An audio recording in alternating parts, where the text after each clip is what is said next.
ಜಿಲ್ಲೆಯನ್ನ ಅತಿವೃಷ್ಟಿ ಜಿಲ್ಲೆ ಎಂದು ಮತ್ತು ರಾಷ್ಟ್ರೀಯ ವಿಪತ್ತು ಪರಿಹಾರ ಸಾಲ ಮನ್ನಾಕ್ಕಾಗಿ ಘೋಷಿಸುವಂತೆ 13/10/2025 ಸ್ವಯಂ ಪ್ರೇರಿತವಾಗಿ ಕಲಬುರಗಿ ಬಂದ್ಗೆ ಕರೆ ನೀಡಲಾಗಿದೆ ಅಂತ ರೈತ ದಲಿತ ಕನ್ನಡ ಮಹಿಳಾ ಕಲ್ಯಾಣ ಕರ್ನಾಟಕ ಹೋರಾಟ ಸಮಿತಿ ತಿಳಿಸಿದೆ. ಪತ್ರಿಕಾಗೋಷ್ಠಿಯಲ್ಲಿ ಮಾತನಾಡಿದ ಅವರು 13ರಂದು ಬೆಳಗ್ಗೆ 6 ಗಂಟೆಯಿಂದ ಕೇಂದ್ರ ಬಸ್ ನಿಲ್ದಾಣ, Aland check post, Ram Mandir circle, Jewargi cross, Kharge ring road, Humnabad ring road, Hirapur cross, high court circle, Afzalpur ring road, Shahabad ring road bandh ಮಾಡಿ 12 ಗಂಟೆಗೆ ನಗರೇಶ್ವರ ಶಾಲೆಯಿಂದ ಬೃಹತ್ ಮೆರವಣಿಗೆ ಮೂಲಕ ಬಂದು ಸ್ಥಳ ಜಗತ್ ಸರ್ಕಲ್ ಅಲ್ಲಿ ರೈತ ಸಭೆ ನಡೆಸಿ ಮನವಿ ಸಲ್ಲಿಸಿ ಮುಕ್ತಾಯಗೊಳಿಸಲಾಗುವುದು.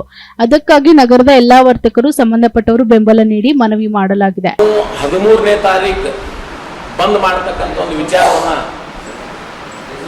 ಸ್ವಲ್ಪ ಮಟ್ಟಿಗೆ ಹೇಳಕ್ಕೆ ಪ್ರಯತ್ನ ಮಾಡ್ತಿದ್ದೀನಿ. ಯಾಕಂದ್ರೆ ಸುಮಾರು ತಮಗೂ ಗೊತ್ತಿದ್ದ ಹಾಗೆ 10-11 ದಿವಸಗಳ ಕಾಲ ಸತತವಾಗಿ ಪತ್ರಿಕೆಯಲ್ಲಿ ಸಾಕಷ್ಟು ಬಾರಿ ಬರ್ತಾ ಇದೆ.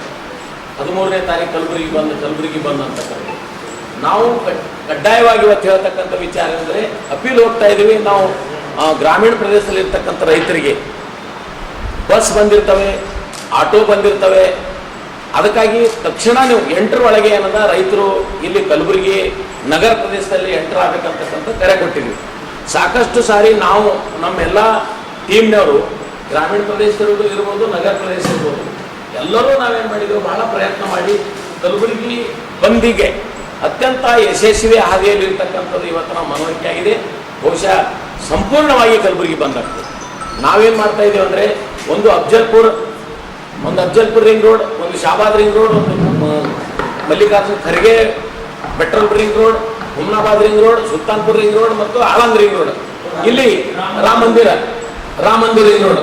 ಹಾಗೆ ಇವರೆಲ್ಲರೂ ನಾವು ಅಲ್ಲಿ ಒಂದು 50 ಜನ ನಮ್ಮ ಪ್ರಮುಖ ಹೋರಾಟಗಾರರು ಇರ್ತಾರೆ.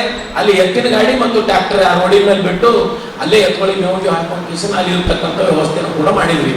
ಹಾಗಾಗಿ ನಮಗೆ ಸಕಾರಾತ್ಮಕ ನಾವು ಈ ಹೋರಾಟದಲ್ಲಿದ್ದೀವಿ. ರೈತರ ಪರವಾಗಿದ್ದೀವಿ. ರೈತರ ಪರವಾಗಿ ಸರ್ಕಾರ ಇಲ್ಲ ಮತ್ತು ಜಿಲ್ಲಾ ಆಡಳಿತ ಇಲ್ಲ ಅಂತಕ್ಕಂಥದ್ದು.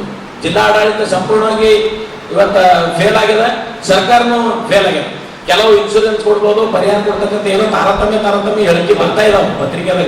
ಈ ಭಾಗದಲ್ಲಿ ಬಹಳಷ್ಟು ಸಂಕಷ್ಟಕ್ಕೀಡಾಗಿದ್ದಾರೆ. ಮಾನ್ಯ ಮುಖ್ಯಮಂತ್ರಿಗಳು ಈ ಭಾಗದ ಜನರ ಸಮಸ್ಯೆಗೆ ಸ್ಪಂದಿಸಿ ಅವರು ಕೂಡ ವೈಮಾನಿಕ ಸಮೀಕ್ಷೆ ಮಾಡಿಕೊಂಡು ಹೋದರು, ಸಭೆಯನ್ನು ತೆಗೆದುಕೊಂಡರು. ಆದರೆ ನಮಗೆ ಸಿಗಬೇಕಾದಂಥ ಒಂದು ಪರಿಹಾರ ಸೂಕ್ತ ರೀತಿಯಲ್ಲಿ ಸಿಗ್ತಾ ಇಲ್ಲ ಅನ್ನೋ ಉದ್ದೇಶದಿಂದ ಎಲ್ಲ ರೈತ ಪರ ಸಂಘಟನೆಗಳು, ದಲಿತ ಪರ ಸಂಘಟನೆಗಳು, ಎಲ್ಲ ಸಂಘಟನೆಗಳು ಸೇರಿ ನಾಡಿದ್ದು 13ನೇ ತಾರೀಕಿಗೆ ಕಲಬುರಗಿ ಬಂದು ಆಚರಣೆಗೆ ಎಲ್ಲರೂ ಒಕ್ಕೊರಲಿನಿಂದ ಒಮ್ಮತವನ್ನು ಸೂಚಿಸಿ ಅದರಲ್ಲಿ ಭಾಗವಹಿಸಿದರು.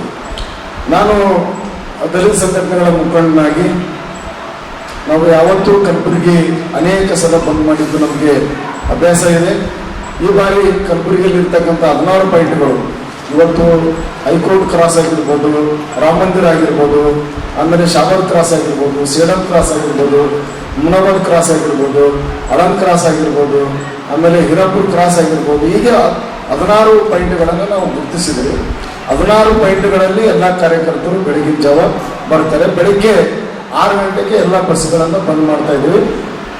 ಮುಖ್ಯ ಅಂತಂತಂದರೆ ಏನು ಕಲಬುರಗಿ ಬಂದಾಗಬೇಕಾದ್ರೆ ಆಟೋ ಸಂಚಾರ ನಿಲ್ಲಬೇಕು. ಆಟೋ ಸಂಘಟನೆಯವರಿಗೆ ಪತ್ರವನ್ನು ನೀಡಿ ಬೆಂಬಲ ಸೂಚಿಸುವಂತ ಕೋರಲಾಗಿದೆ. ಅದೇ ರೀತಿಯಾಗಿ ಬಸ್ ಸಂಚಾರ ನಿಲ್ಲಿಸಬೇಕು ಅಂತೇಳಿ ನಾವು MD ಅವರಿಗೆ ಒಂದು ಪತ್ರ ಬರೆದು ವಿನಂತಿಸಿಕೊಂಡು ವ್ಯಾಪಾರಸ್ಥರು ಎಲ್ಲ ವ್ಯಾಪಾರ ವಹಿವಾಟನ್ನು ಸ್ಥಗಿತ ಮಾಡಬೇಕಂತೇಳಿ ಚೇಂಬರ್ ಆಫ್ ಕಾಮರ್ಸ್ನವರಿಗೆ ಲೆಟರ್ ಕೂಡ ಕೊಟ್ಟಿದ್ವಿ. ಅದೇ ರೀತಿಯಾಗಿ ಪೊಲೀಸ್ ಕಮಿಷನರ್ ಅವರಿಗೂ, ಜಿಲ್ಲಾ SP ಅವರಿಗೂ, ಆಮೇಲೆ ಬಾರ್ ಅಸೋಸಿಯೇಷನ್ ಅವರಿಗೆ, DC ಅವರಿಗೆ ಎಲ್ಲರೂ ಕೂಡ ಗಮನಕ್ಕೆ ತಂದಿದ್ವಿ. ಆಲ್ಮೋಸ್ಟ್ ಆಲ್ ಎಲ್ಲರೂ ಕೂಡ ಈ ಒಂದು ಹೋರಾಟ. Bureau report SSV news Kalaburagi.